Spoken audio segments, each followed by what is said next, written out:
Entramos en detalle con Juan Pablo López, él es el CERES de Infraestructura, Hábitat y Sostenibilidad y nos gusta mucho recibirlo esta mañana en Consejo de Redacción. Secretario, bienvenido. Muy buenos días, muchas gracias por la invitación y un saludo muy especial pues a todas las personas que nos están viendo hasta ahora.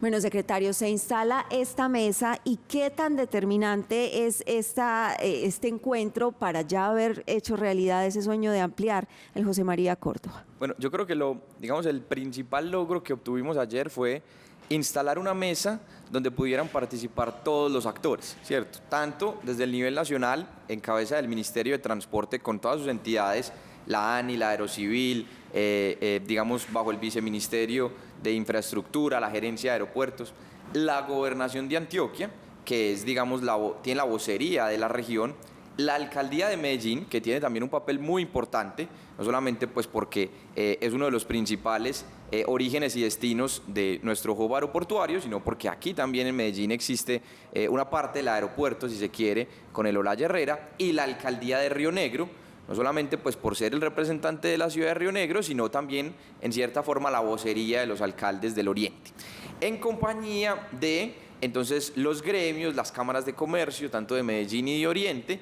y otros representantes de la región.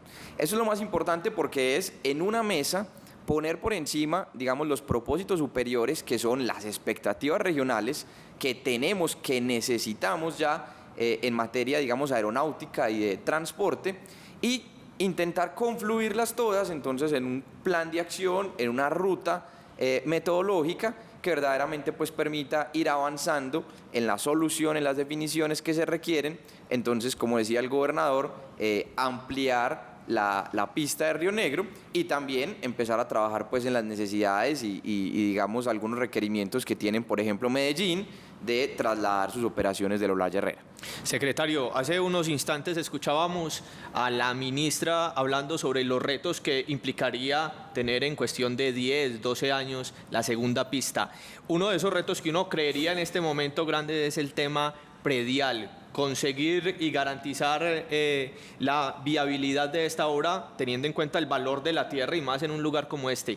¿Qué se ha pensado en eso? ¿Qué tan grande es ese reto? Sí, mire que, como les decía, lo más importante es poder poner todas las expectativas de todos los actores por lo siguiente, ¿cierto? Porque entonces uno va y revisa el plan maestro de transporte del aeropuerto y entonces se da cuenta que la explosión en el incremento de movimientos de pasajeros, de carga, ha sido tal que ese plan maestro se está corriendo casi 10 años en el tiempo. O sea, lo que debió haber pasado en el 2033 resulta que ya debería empezar a pasar dentro de 1 o 2 años. Entonces eso es muy importante. Pero revisa también lo que necesita la nación en el Ministerio, de Transporte, y se da cuenta que empieza a verse en Antioquia la posibilidad de crear un hub de servicios de valor agregado en el tema aeronáutico. Empieza a ver, los requerimientos regionales para Río Negro y necesita unas herramientas de planeación para que ese Valle de San Nicolás tenga las condiciones de una ciudad aeroportuaria. El departamento de Antioquia necesita entonces enmarcar todo esto en su gran Agenda 2040, que es la visión a largo plazo del departamento, y en el plan de transporte, y logística que tenemos que hacer, porque la carga se va a reconfigurar, los viajes se van a reconfigurar con las 4Gs, con el puerto de Urabá y con el desarrollo que tiene Oriente. Y ve las expectativas también de Medellín y ve la necesidad de trasladar las operaciones del Olaya. Todas esas necesidades entonces empiezan a confluir y encontramos, listo, ¿cuáles son los primeros cuellos de botella? Unas necesidades urgentes en materia de operación que ya tiene la terminal aérea de Río Negro. Y esas necesidades, estamos llegando a límites en temas como chequeo, en temas de capacidad del edificio, entonces hay que empezar a hacer unos estudios y diseños adecuados.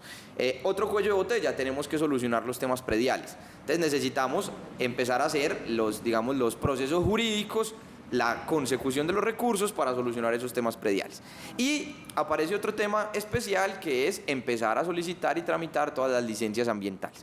Entonces la mesa lo que hace es prever todas estas cosas, enmarcarlas muy bien, ponerlas en prioridad y empezar a trabajar en ese sentido en cada una de ellas. Secretario, dentro de los cuellos de botella está el tema del acceso vial del Oriente a Medellín, o ya con lo del túnel de pronto se ha solucionado un poco y no está dentro de la prioridad? No, totalmente, y eso está, esa es la función de esto, porque entonces la gobernación, tiene otro rol, en este caso, es el dueño de la concesión Túnel de Oriente.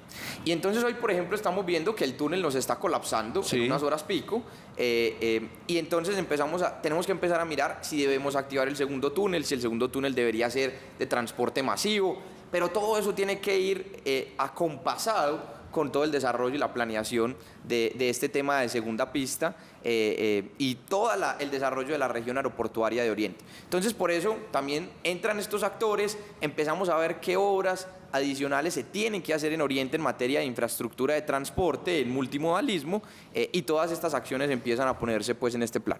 Secretario, y precisamente qué impacto tiene esa mesa en otros macroproyectos para Antioquia. Sí, fundamentalmente, entonces, como les decía, en transporte terrestre necesitamos buscar las soluciones más adecuadas para seguir comunicando de manera eficiente los dos valles, San Nicolás y Valle de Aburrá, porque son en gran parte origen y destino digamos, del aeropuerto, pero no solamente pues el túnel de Oriente, sino el resto de proyectos grandes que se encuentran alrededor de la comunicación de estos dos valles. Los proyectos grandes en Río Negro, alrededor de la innovación, alrededor de sus planes de ordenamiento territorial, del desarrollo de ese territorio, del transporte masivo. Y si lo vemos en una escala, digamos, mucho más macro, empezamos a ver que tenemos que saber Antioquia cómo va a empezar a reconfigurarse en su movimiento de carga, en su movimiento de pasajeros, en sus viajes.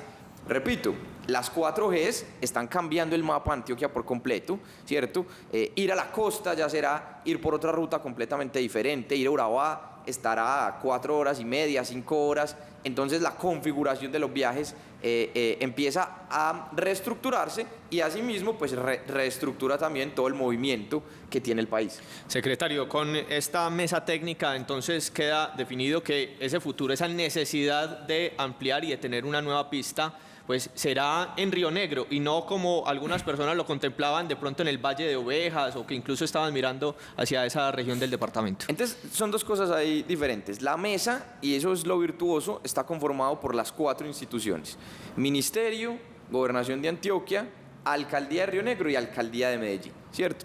Es inminente la necesidad que tenemos de ampliar la pista de Río Negro, pero también en Medellín está entonces la expectativa y la necesidad de sacar las operaciones del Olaya Herrera.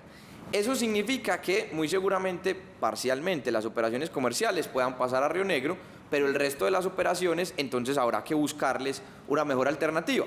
Y entonces ahí aparecerán los estudios que tenemos que hacer de cuál es la mejor alternativa para el resto de las operaciones que, en cierta forma, la pista de Río Negro no puede absorber de las que tiene hoy el Olaya Herrera. Entonces no digamos, se contraponen, sino más bien se complementan y entonces van a ir surgiendo pues como en su orden de prioridad. Pues muy importante todos los anuncios que usted nos vino a contar hoy. Juan Pablo López Ceres, de Infraestructura, Hábitat y Sostenibilidad, muchísimas gracias. No, muchas gracias a ustedes y siempre pues muy atentos a lo que podamos comunicarle a los antioqueños.